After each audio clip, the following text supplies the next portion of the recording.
hazard and risk. Dalawang terminologies po, no, na madalas nakakalito po, no? Ngayon, ano ba pinagkaiba ng dalawa?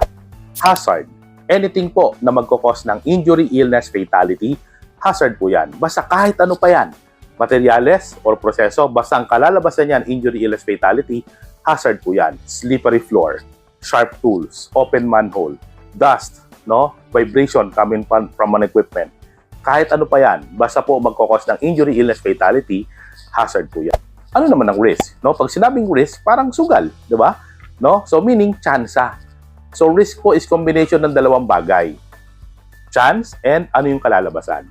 So pag sinabi pong risk, it is the chance na mangyari aksidente and ano yung kalalabasan after nito. For example, tatawid ka sa kalsada. Ano ang hazard? Yung mga sasakyan. Kasi yun po ang pwedeng mag-cause ng injury sa iyo. Ano naman ang risk? Dahil sa tumawid ka ron, pwede kang masagasaan, yun yung chance, and ikamatay mo, yun yung impact. So, yun po ang difference. Another example, hazard, slippery floor.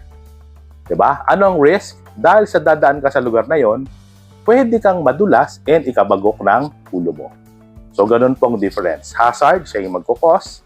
Risk, yun yung chance and yung impact. And palagi po tatandaan, hindi po tayo nagmamarunong, hindi po tayo nagmamagaling, nagkukwento lang.